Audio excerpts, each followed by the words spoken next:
The Battle of Iwo Jima stands as one of the most ferocious, symbolically charged, and strategically decisive conflicts of the Second World War.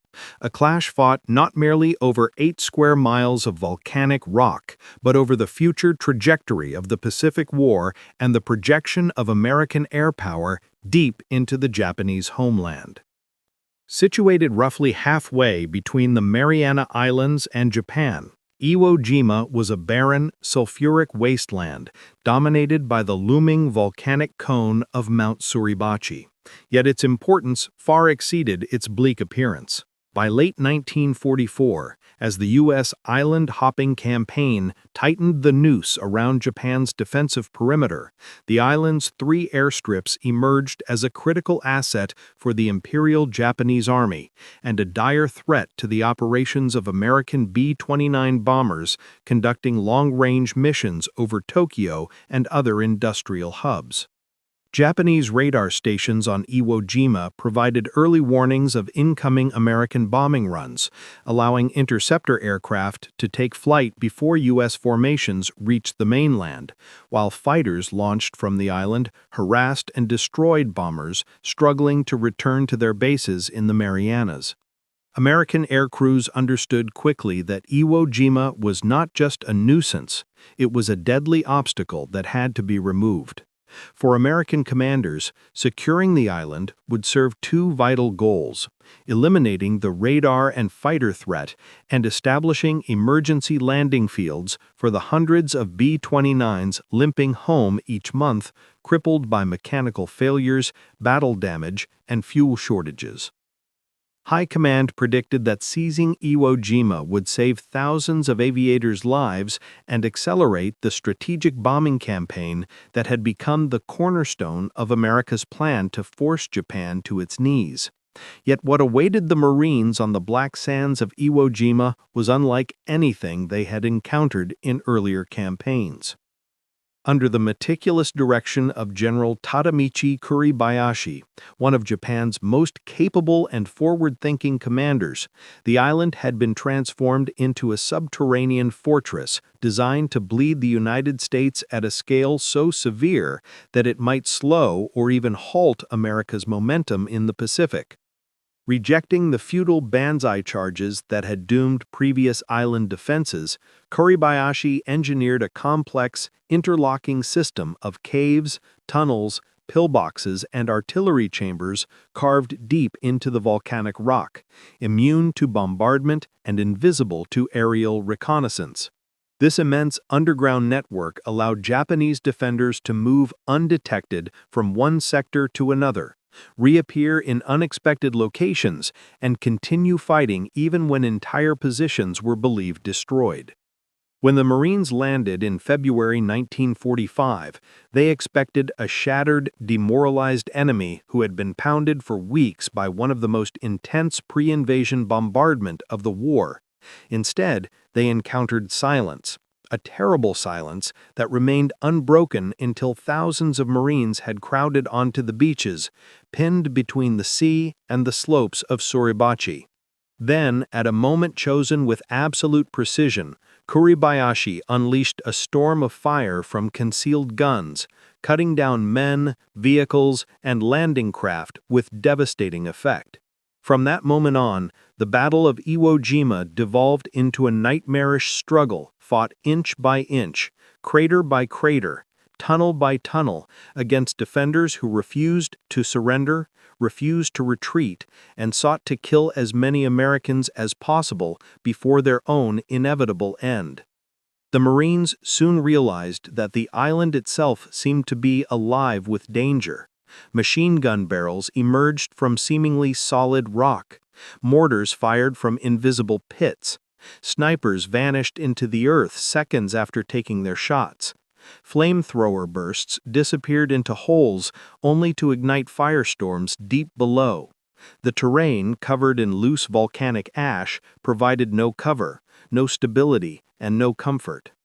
Every advance required men to cross open ground where they could be seen by defenders who had spent months preparing overlapping fields of fire.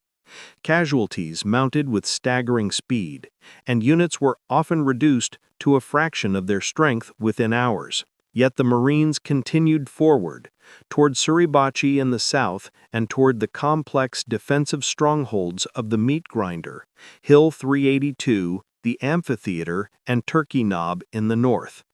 The raising of the American flag on Mount Suribachi, immortalized by Joe Rosenthal's iconic photograph, offered a moment of triumph and hope that reverberated across the United States. But the battle was far from over. Indeed, its most brutal phase was still to come. As the Marines pressed northward, they collided with the full weight of Kuribayashi's defensive masterpiece, a battlefield so lethal that even victories seemed indistinguishable from losses. Tanks bogged down in ash pits or were destroyed by hidden anti-tank guns. Flamethrower operators, the most hated and targeted Marines on the island, fought under constant threat of being shot through their volatile fuel tanks. Corpsmen braved withering fire to reach wounded men crying out from shell holes. Officers and NCOs were struck down with such frequency that command structures dissolved and were reorganized repeatedly amid the chaos. Nevertheless, slowly, relentlessly, the Marines tightened their grip on the island, reducing one fortified position after another in a grinding battle of attrition that left entire landscapes scorched, shattered, and unrecognizable. By mid-March 1945, organized Japanese resistance had been compressed to the island's northern tip, but Kuribayashi refused to surrender, directing a final wave of nighttime infiltrations, ambushes, and last-stand battles that inflicted hundreds of casualties on American units that believed victory already secured. Even after the island was officially declared captured, small groups of Japanese soldiers continued emerging from tunnels for weeks, still fighting, still refusing to accept defeat. The legacy of Iwo Jima, forged in this crucible of fire and sacrifice, extends far beyond its strategic accomplishments.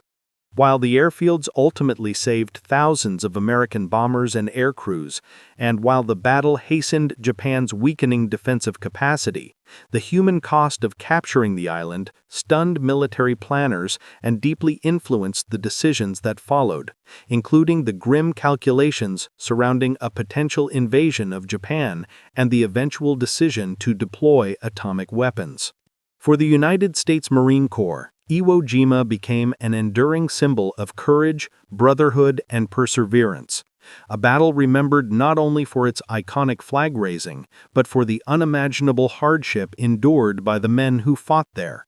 For Japan, the battle remains a somber chapter defined by the discipline and devotion of its defenders, particularly Kuribayashi, whose leadership earned respect even from his enemies.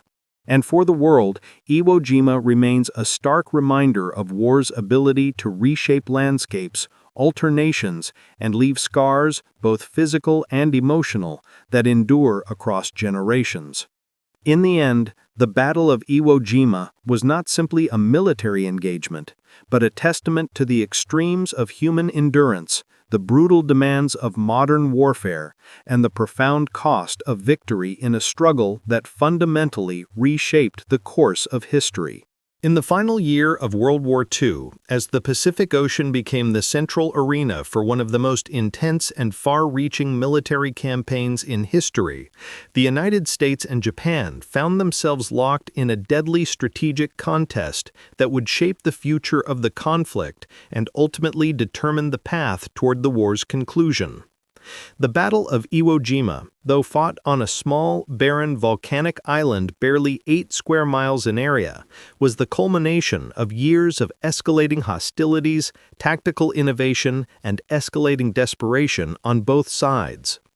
The road to Iwo Jima was not a sudden development, but rather the result of a long chain of decisions, victories, and sacrifices that transformed the Pacific War from a sweeping series of island conquests to a brutal contest of will, attrition, and strategic necessity. By 1944, the United States had adopted a strategy known as island hopping, bypassing heavily fortified Japanese strongholds when possible, and instead focusing on seizing key islands that provided airfields, naval bases, and staging grounds for future operations. This strategy had proven devastatingly effective, allowing American forces to advance steadily across the Pacific, capturing Tarawa, the Gilberts, the Marshalls, Saipan, Guam, and Tinian. Each success allowed the United States to move bombers closer to the Japanese homeland, bringing the war to Tokyo's doorstep. By the summer of 1944, the U.S. had secured the Mariana Islands, giving the Army Air Forces a powerful advantage: the ability to launch long-range B-29 Superfortress bombers capable of reaching mainland Japan. These aircraft, equipped with immense payload capacity and unprecedented range, began flying systematic raids against Japanese industrial centers, shipbuilding hubs, oil facilities, and urban areas. However, while the Mariana airfields represented a monumental strategic gain, the missions proved dangerous and costly. Japanese interceptor aircraft, radar stations, and early warning systems on the island of Iwo Jima played a critical defensive role. From Iwo Jima, Japanese radar detected incoming American bombers hours before they reached Japan, enabling interceptors to climb into position and attack the formations long before they arrived over their targets. In addition, fighters based on Iwo Jima frequently intercepted and harassed returning B-29s, particularly those damaged during their missions. Many American airmen perished not over Japan, but in the open ocean after their crippled bombers fell short of the Mariana Islands. As losses mounted, American commanders concluded that Iwo Jima posed a danger far out of proportion to its size. Meanwhile, the Japanese Imperial High Command recognized the island's critical strategic value. Under the leadership of Lieutenant General Tadamichi Kuribayashi, one of Japan's most innovative and disciplined commanders, Iwo Jima was transformed into a vast, interconnected defensive fortress. Kuribayashi abandoned traditional Japanese defensive doctrine, in which troops would meet the enemy head-on at the beaches, and instead created a layered subterranean system of fortifications, bunkers, artillery nests, machine gun pits, and tunnels carved deep into volcanic rock. These tunnels stretched for miles beneath the surface, enabling defenders to move between positions undetected, survive bombardments, and launch sudden counterattacks. Unlike earlier battles such as Tarawa or Peleliu, Kuribayashi forbade large-scale banzai charges, recognizing them as wasteful and ineffective against the overwhelming American firepower. Instead, he intended to bleed the U.S. forces slowly, inflict maximum casualties, and force them into a grinding war of attrition that would sap their morale and weaken their resolve before any invasion of the Japanese mainland. For the Japanese government, every day the Americans were delayed at Iwo Jima was another day the homeland could prepare for the inevitable assault. The U.S. Navy and Marine Corps carefully analyzed intelligence about the island. Aerial reconnaissance revealed little. The Japanese defenses were so well concealed that even after months of surveillance, American commanders underestimated the scale and complexity of Kuribayashi's fortifications. Still, the island's airfields made the operation unavoidable. Capturing Iwo Jima would eliminate Japan's early warning radar, reduce attacks on B-29s, and provide a crucial emergency landing field. By late 1944, thousands of airborne crewmen had already died in the Pacific, many of them simply because their aircraft could not limp back to Guam, Saipan, or Tinian. Iwo Jima offered a solution: a patch of land where crippled bombers could land, saving countless lives. The planning for the invasion, designated Operation Detachment, was massive. The United States mobilized more than 70,000 Marines, the largest force the Marine Corps had ever assembled for a single battle. Hundreds of ships, including aircraft carriers, battleships, cruisers, destroyers, and supply vessels, were assigned to the task. The scale of pre-invasion bombardment was unprecedented, with naval guns pounding the island daily and aircraft dropping thousands of tons of bombs in an attempt to soften Japanese defenses. Yet Kuribayashi's complex network of tunnels protected most of his troops, allowing them to weather the bombardment and prepare for the assault. As American Marines trained for the operation, they studied photographs and maps showing the island's terrain, a sulfur-infested volcanic wasteland dominated by the looming bulk of Mount Suribachi to the south. The beaches were composed not of sand, but of powdery volcanic ash, which offered no solid footing and made movement agonizingly slow. Japanese artillery had near-perfect lines of fire across almost every approach. Veteran Marines who had fought at places like Saipan, Bougainville, and Peleliu sensed that the coming battle would be unlike any they had faced before. Many understood they were heading into a storm from which some would not return. The island's symbolic meaning also grew in the minds of both nations. For Japan, Iwo Jima was the gateway to the empire. If lost, it meant that the homeland was truly vulnerable for the first time in centuries. For the United States, its capture represented not only strategic necessity, but a psychological step toward ending a war that had already cost hundreds of thousands of lives. By early February 1945, with plans finalized, commanders briefed, and the Pacific Fleet in motion, the stage was set for one of the fiercest battles in American military history. The Marines who sailed toward the island did so with a mixture of determination, uncertainty, and unspoken dread.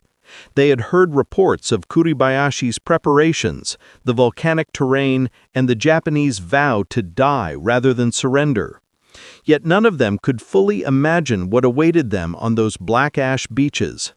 The road to Iwo Jima had been long, bloody, and relentless, but it was only the beginning. The true test, the defining struggle that would etch itself into the memory of a nation, was still to come. As dawn broke on February 19, 1945, the quiet rumble of engines and the distant thunder of naval guns signaled the beginning of one of the most defining amphibious assaults in military history. The landing on Iwo Jima, an island whose barren volcanic landscape had already become the subject of intense study and speculation among U.S. Marine commanders, was about to unfold with a mixture of precision, uncertainty, and grim determination. For days leading up to the assault, the skies above the island had been filled with the roar of American bombers, and the horizon glowed from the continuous naval bombardment. Battleships, cruisers, and destroyers hammered the beaches and ridges with high-caliber shells, sending plumes of ash and smoke rising into the frigid Pacific air. Despite the massive bombardment, many Marines privately questioned its effectiveness, for they knew that the Japanese defenders were not positioned on open ground, but instead sheltered within deep fortified tunnels carved into the volcanic rock beneath the island's surface. These tunnels, meticulously designed by General Kuribayashi, allowed thousands of Japanese soldiers to survive the onslaught almost unscathed.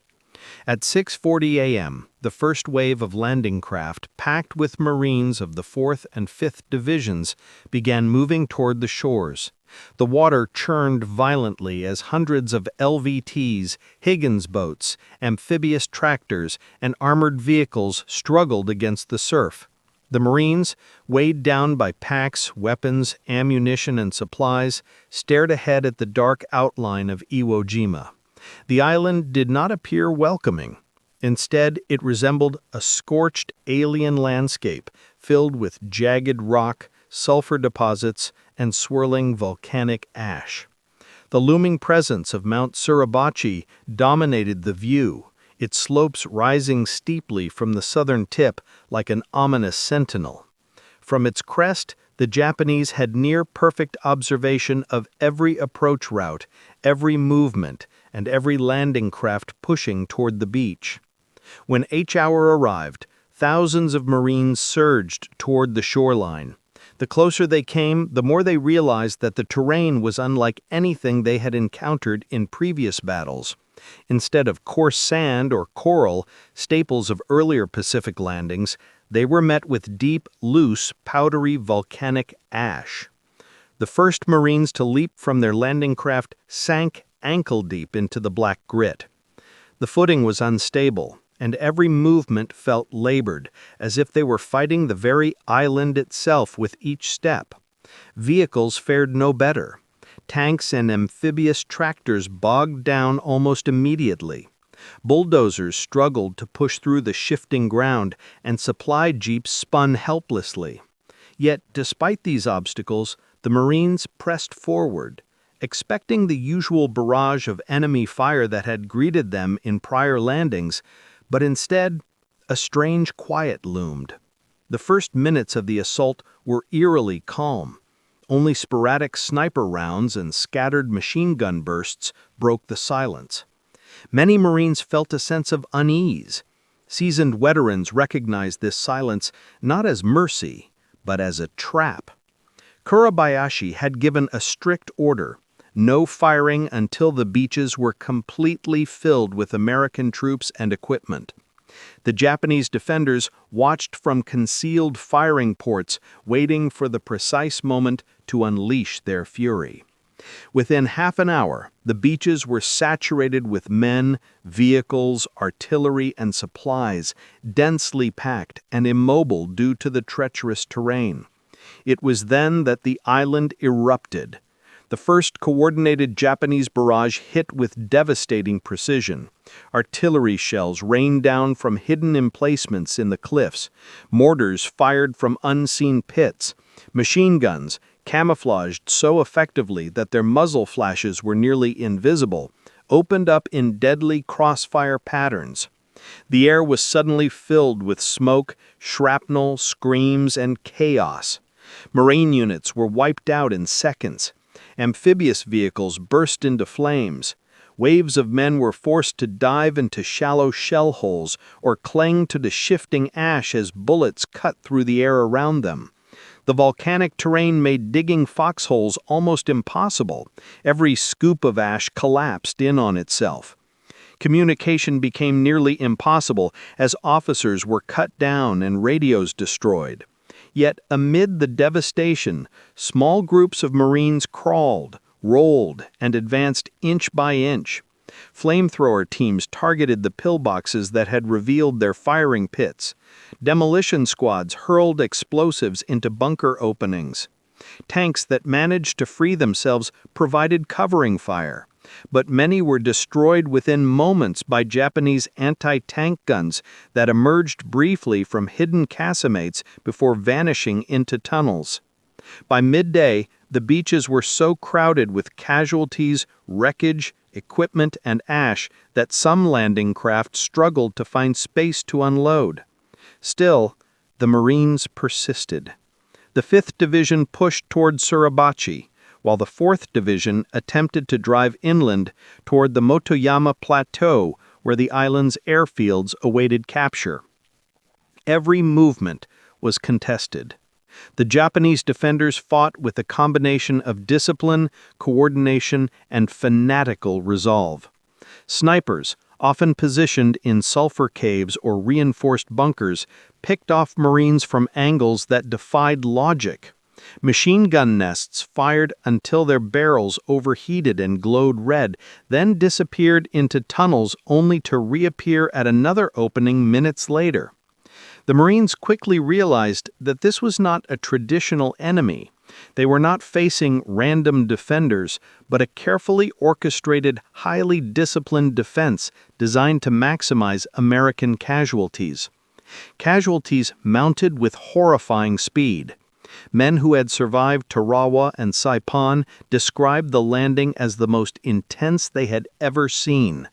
Medical corpsmen risked their lives dragging the wounded across the open ash, often becoming targets themselves. The beaches became saturated with wounded Marines awaiting evacuation. Amid this carnage, leadership proved critical.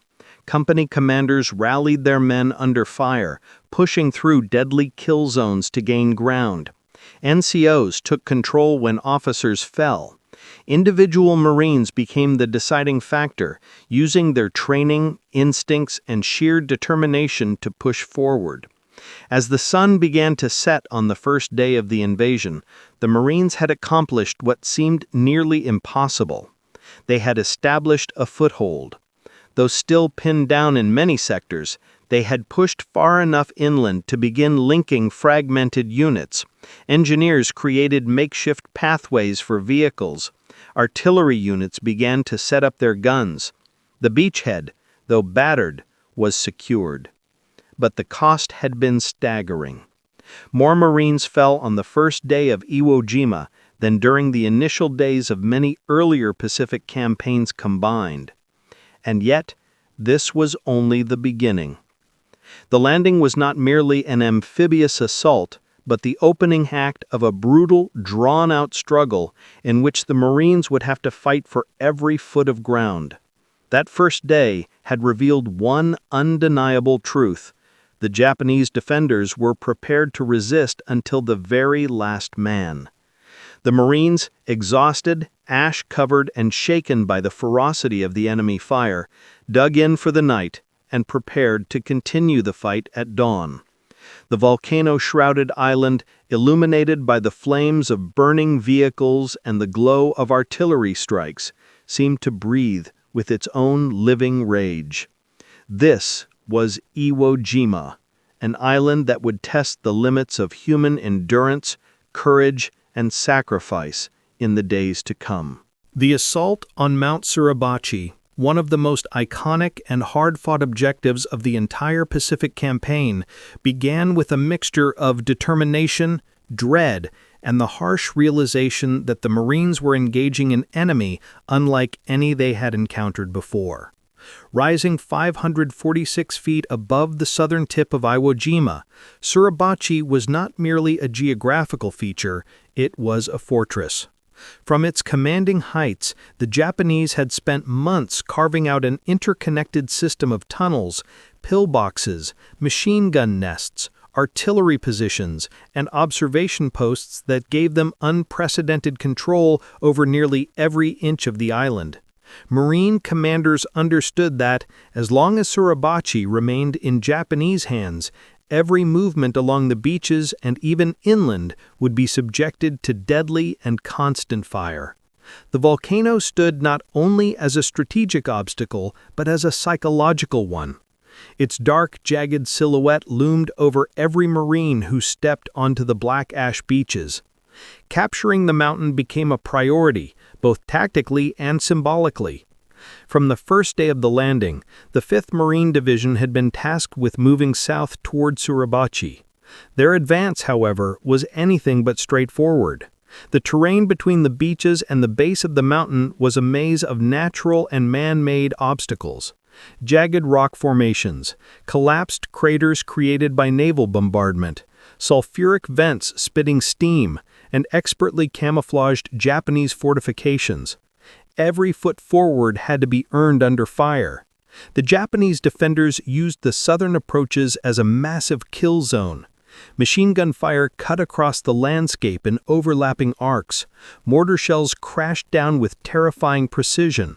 Snipers perched in hidden volcanic crevices waited patiently for any exposed Marine. Still, slowly and methodically, the Marines pushed closer to the base of Suribachi. Flamethrower operators and demolition teams became critical assets.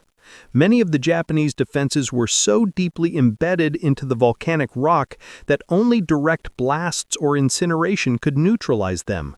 Teams carrying flamethrowers, among the most dangerous jobs on the battlefield, advanced under covering fire to unleash streams of fire into bunker openings. The horrifying effectiveness of these weapons broke defensive positions that artillery alone could not touch. Sherman tanks fitted with flamethrower attachments known as Ronsons provided indispensable support. The terrain was difficult for tanks, but when they reached firing positions, their ability to spew sheets of flame over long distances helped eliminate strong points that had pinned down infantry for hours, if not days. As the Marines tightened the noose around Suribachi's base, they discovered that the mountain was hollowed out like a fortress. Countless tunnels ran deep within, some stretching for hundreds of yards, connecting firing ports, artillery chambers, and hidden barracks. Defenders could vanish underground after firing, re-emerging unexpectedly behind Marine lines or from other openings. This gave the impression that the Japanese forces were everywhere at once, an enemy that could not be fully seen or predicted. It took several days of grueling combat for the Marines to isolate Suribachi completely from the rest of the island. Once the mountain was encircled, planning began for the final assault to the summit. Marine patrols probed the lower slopes, finding them riddled with caves, trenches, and cleverly concealed firing apertures. Even getting a foothold on the mountain required climbing over loose volcanic ash, jagged rocks, and debris. Progress was incredibly slow. Patrols often advanced only a few yards before withdrawing to regroup. Climbing the mountain was not simply a matter of elevation, it was a fight through layers of defense designed specifically to kill attackers long before they reached the summit. On the morning of February 23rd, after days of intense fighting around the base, a reconnaissance patrol from the 28th Marines was ordered to scale the slopes and secure the crest if possible. Led by First Lieutenant Harold Schreier, the patrol began a cautious ascent. Every movement was deliberate. Every shadow was suspect. Marines expected ambushes, and many felt certain that once they reached the top, they would face a massive counterattack. However, the climb revealed something surprising. Although scattered defenders fired sporadically, there was no large force waiting at the summit. Many Japanese soldiers had retreated deeper into the tunnels, preparing for a final stand underground rather than on the surface. When Schreier's patrol finally reached the top, they found a jagged, wind-swept crater. The view from the summit was breathtaking and terrifying. Below them, the entire southern half of Iwo Jima unfolded like a battlefield map. Burning vehicles, crawling dots of Marines advancing northward, and the vast Pacific beyond. It was from this vantage point that the Marines unfurled a small American flag brought by Schreier. When the flag rose, cheers erupted across the island and aboard the ships offshore. Marines paused in their tracks, some shouting, others crying, others simply staring in awe. For a brief moment, the brutal reality of battle faded, replaced by a sense of triumph and hope. But the flag-raising was not the end. In fact, the fighting on Suribachi was far from finished. Hours later, a larger patrol ascended the mountain with a larger flag, intended to replace the smaller one with a more visible symbol. It was during this second raising that Joe Rosenthal captured the iconic photograph that would become one of the most recognized images in American history, an enduring symbol of unity, sacrifice, and determination. Yet even as the flag waved proudly in the wind, the fighting around Suribachi and within its tunnels intensified. Marines continued to clear cave after cave, bunker after bunker, often using explosives and flamethrowers to neutralize defenders who refused to surrender. The Japanese fought with extraordinary tenacity, emerging from underground chambers in small groups to launch sudden counterattacks. For days after the summit was secured, Marines on the slopes and lower approaches remained under constant threat. Japanese soldiers emerged through hidden trapdoors or firing slits, launching grenades, rifles, and suicide charges. Securing the mountain required relentless pressure. Each tunnel had to be sealed, each cave checked, each strong point obliterated beyond doubt. The Marines developed a systematic approach. Reconnaissance teams identified openings, flamethrowers burned them out, demolition teams sealed them, and rifle squads covered the process. This cycle repeated hundreds of times. The psychological strain was immense. Fighting an enemy that lived beneath the earth, emerging at their choosing, forced Marines into a heightened state of tension. Sleep became fragmented, water was scarce, the sulfur vents emitted foul-smelling steam that irritated eyes and lungs. Yet the Marines pushed forward, driven by duty, leadership, and the need to protect their fellow Marines below on the beaches. By the end of February, the surface of Suribachi was fully under American control, but the underground war continued for weeks. Some defenders refused to surface, choosing instead to die of starvation, dehydration, or suffocation rather than surrender. The mountain had been captured, but it had demanded a terrible price. Still, the strategic impact was immediate and profound. With Suribachi in American hands, the Marines gained a secure observation point, diminishing Japanese visibility over the southern beaches. Artillery observers now direct fire more effectively. Supply movements improved. Morale soared, even as the brutal battle for the rest of the island continued. The northward advance across Iwo Jima, an unforgiving stretch of terrain that Marines would soon come to know as the meat grinder, represented one of the most brutal and unrelenting phases of the entire Pacific campaign. After the capture of Mount Suribachi, many Marines allowed themselves a brief moment of relief, believing that the worst of the fighting might be behind them. But the northern two-thirds of the island held the true heart of General Kuribayashi's defensive strategy.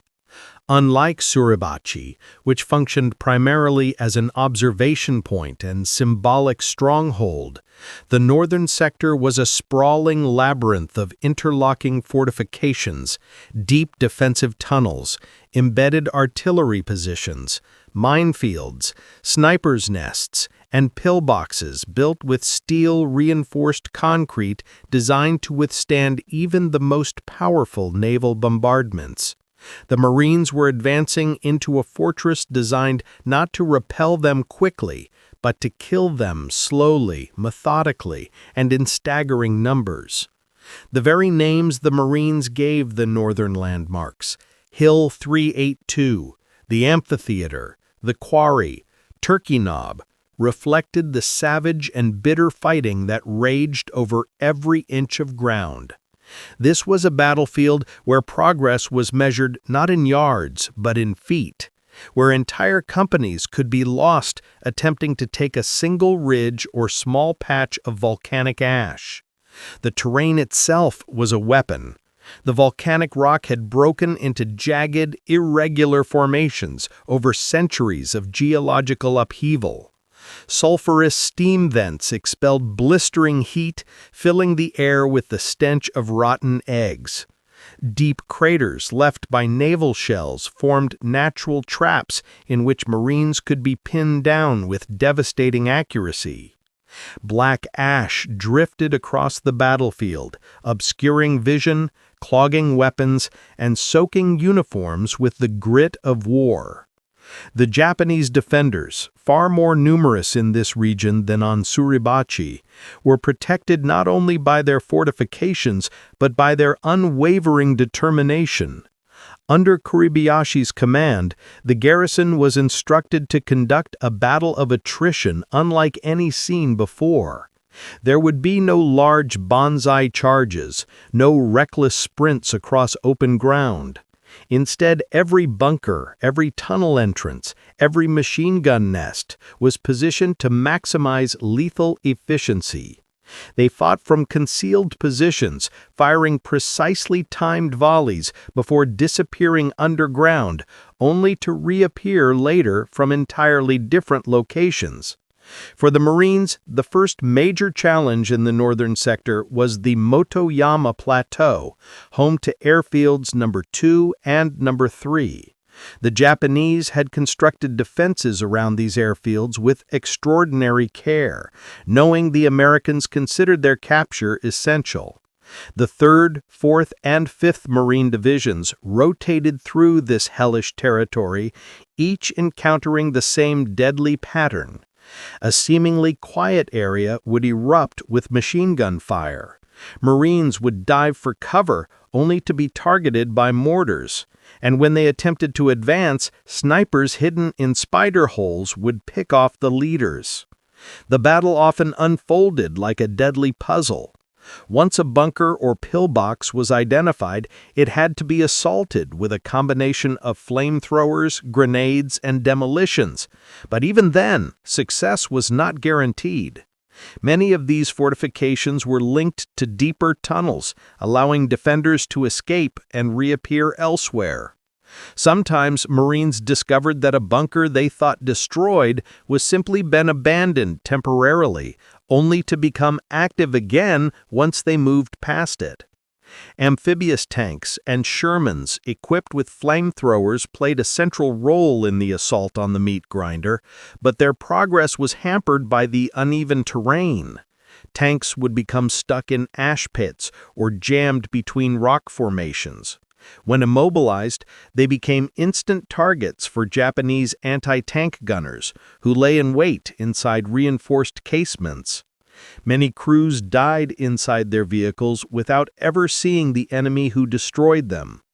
Still, the Marines had no choice but to rely on armor when possible. Without the tank's heavy guns and flamethrowers, progress would have been nearly impossible.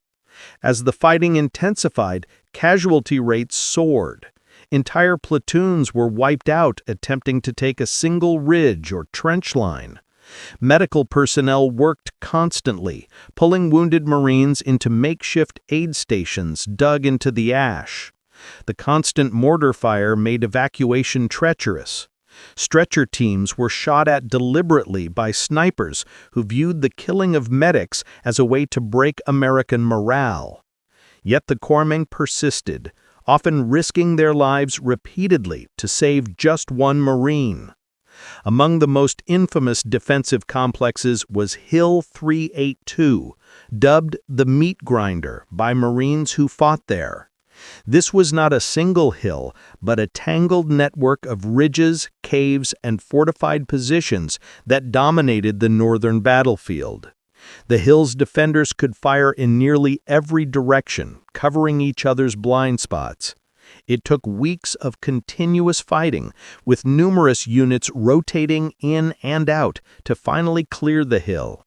Even then, pockets of Japanese soldiers continued to emerge from hidden chambers long after the Americans claimed control. The amphitheater, another key position, was a twisted, bowl-shaped depression lined with Japanese positions that were almost impervious to artillery and airstrikes. Marines advancing into the amphitheater found themselves exposed to fire from almost every angle. Grenades rolled down the slopes toward them.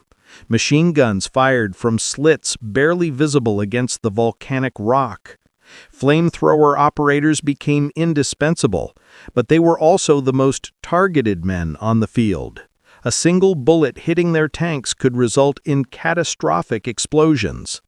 Further north, Turkey Knob presented yet another nightmare.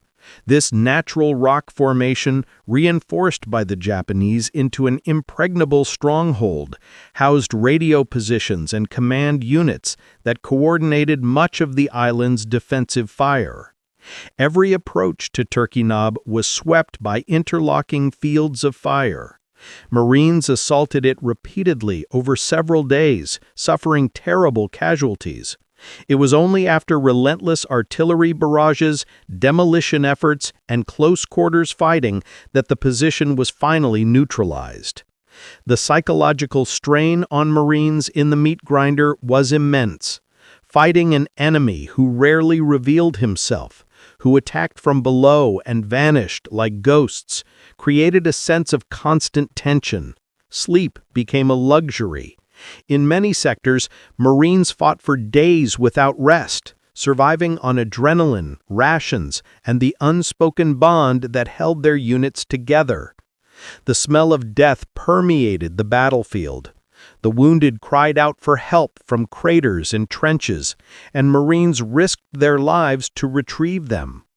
Bodies of fallen comrades were sometimes buried in the shifting volcanic ash, only to be uncovered again by explosions. Through all of this, Marine leadership remained a critical factor. Small unit tactics evolved rapidly on the battlefield. Squad leaders coordinated fires, identified bunker weaknesses, and directed flamethrower teams. Officers moved between units under fire, providing direction and maintaining cohesion amid chaos. Non-commissioned officers, many veterans of earlier campaigns, were the backbone of the advance. Their steadiness under fire often kept entire units from collapsing in the face of overwhelming resistance. Artillery and naval gunfire support remained essential throughout the northern advance. Forward observers risked their lives to call in strikes just yards ahead of Marine lines. Battleships offshore fired massive shells that shook the earth, reducing some Japanese positions to rubble, but even then, many defenders survived underground. The tunnel, sometimes 60 feet deep, allowed the Japanese to continue fighting, even after bombardments that would have killed anyone above ground.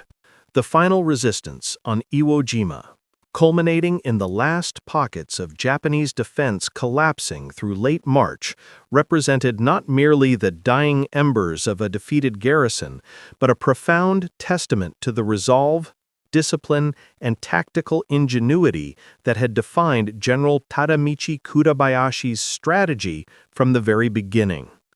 As Marines closed in on the northernmost sections of the island, they encountered a level of desperation and tenacity that defied the conventional expectation of a collapsing enemy force. Instead of surrender, the Japanese defenders, reduced to a fraction of their original strength, badly wounded, starving, and cut off from all hope of reinforcement, fought on with a determination rooted in the deeply ingrained code of honor that guided their military ethos. Each day, Marines confronted enemy soldiers who emerged from tunnels like phantoms, launching sudden attacks at night, firing sniper shots from unseen crevices, or detonating explosives to kill themselves and those around them rather than yield. Kurabayashi himself, though gravely wounded and aware that victory was impossible, continued directing his soldiers' resistance from deep within his concealed fortress. His orders remained consistent: inflict maximum casualties, avoid futile mass charges, and die only when all avenues of organized resistance had been exhausted. The Marines advancing through this final labyrinth of caves, trenches, and spider holes found themselves in a grim echo of the meat grinder. Every cluster of rocks could hide a tunnel entrance, every ridge could unleash a volley of unexpected fire, and every fallen Japanese soldier might actually be playing dead, waiting for the moment to detonate a grenade or attack with a concealed weapon. As the Marine divisions tightened their perimeter, Kurabayashi reorganized the remaining troops into small, highly mobile units capable of slipping through American lines. These guerrilla-style tactics inflicted notable casualties, proving that even a decimated force could remain formidable when guided by a commander of exceptional resolve. The most dramatic moment of this final resistance came on the night of March 25, when approximately 300 Japanese soldiers launched a coordinated counterattack against an American rear area command post near Airfield No. 2. This surprise assault, meticulously planned despite the desperate conditions, penetrated deep into areas previously considered secure. Clerks, drivers, mechanics, and supply personnel, many of whom had never fired a weapon in combat, were forced to defend themselves against a sudden wave of attackers armed with rifles, grenades, and swords. The fighting lasted for hours and resulted in dozens of American casualties before the attackers were repelled. It was one of the last significant actions of the battle and demonstrated that even on the brink of annihilation, the Japanese garrison remained capable of inflicting severe damage. By March 26th, the island was declared secure, though isolated resistance continued for weeks and even months as small groups of Japanese soldiers hid within the tunnels, emerging occasionally to scavenge food or make suicidal last stands. Some would not surrender until well after the war's end, a haunting reminder of the depth of their commitment. With the end of major operations came the daunting task of assessing the true cost of the battle. For the United States, the victory had come at an extraordinary price, nearly 7,000 Marines killed and more than 20,000 wounded, casualties so severe that the battle quickly became one of the most debated operations of the Pacific War. The Marines who fought on Iwo Jima often described it as the most hellish experience of their lives, an environment where death seemed to emanate from the ground itself, where the enemy could appear from anywhere, and where brotherhood became the only anchor holding men together amid the chaos. For Japan, the loss of Iwo Jima represented not merely the fall of a strategic outpost, but the shattering of a defensive philosophy that had once promised to hold the line against American advances. Kutabayashi's strategy, though unable to prevent defeat, had succeeded in forcing the Americans into one of the bloodiest battles they had ever fought.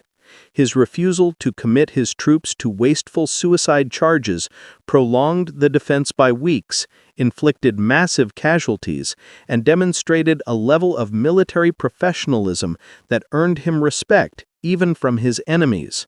The legacy of Iwo Jima would soon become inseparable from the iconic photograph captured by Joe Rosenthal, the image of 6 Marines raising the American flag atop Mount Suribachi. Though this moment occurred early in the battle, long before the final resistance was crushed, the photograph would come to symbolize the struggle, sacrifice, and triumph of the entire operation. For many Americans, it became the most enduring visual representation of World War II in the Pacific, a powerful emblem of unity and determination. Yet the legacy of Iwo Jima extended far beyond symbolism. Strategically, the island proved invaluable. The airfields, once secured and repaired, served as emergency landing sites for more than 2,200 damaged B-29 bombers returning from missions over Japan, saving the lives of an estimated 25,000 airmen. Fighter escorts from Iwo Jima also provided critical protection for bombers as they struck mainland targets. In this sense, the capture of the island directly contributed to the intensification of the air campaign that would eventually help bring the war to a conclusion. The battle also forced military planners and political leaders to confront the sobering reality of what a future invasion of Japan might entail. If a tiny 8-square-mile island could demand such a staggering toll, then what horrors awaited on the Japanese mainland, where millions were prepared to fight to the death? This question weighed heavily on President Truman and his advisors as they considered strategies for ending the war. Many historians argued that the casualties suffered on Iwo Jima influenced the decision to employ atomic weapons, accelerating the end of the conflict in an attempt to avoid a vastly greater bloodbath. In the years following World War II, Iwo Jima became a site of remembrance and reconciliation. Survivors from both sides visited the island, some returning to the caves and ridges where they once fought, searching for closure, lost comrades, or simply an understanding of how they had managed to survive when so many officers and friends had not. Former enemies shook hands, shared memories, and honored the courage shown by both sides in a battle defined by extraordinary sacrifice. The Japanese government eventually erected memorials for Kutabayashi and his men, recognizing not the cause for which they fought, but the dignity with which they faced overwhelming odds. Today, the legacy of Iwo Jima endures in military academies, history books, films, and the collective memory of nations that still grapple with the moral, strategic, and human dimensions of the battle. For the Marines, Iwo Jima became a defining chapter in their history, a testament to their ethos and the brotherhood forged in combat. For the world, it remains a stark reminder of war's capacity to consume lives, reshape nations, and leave scars, both physical and emotional, that endure long after the guns fall silent. Above all, the final resistance and the enduring legacy of Iwo Jima underscore a timeless truth. In war, victory is never achieved without profound cost, and the memory of those who paid that cost must be honored with the same resolve and respect that guided their final steps across the black sands of an island that forever changed history.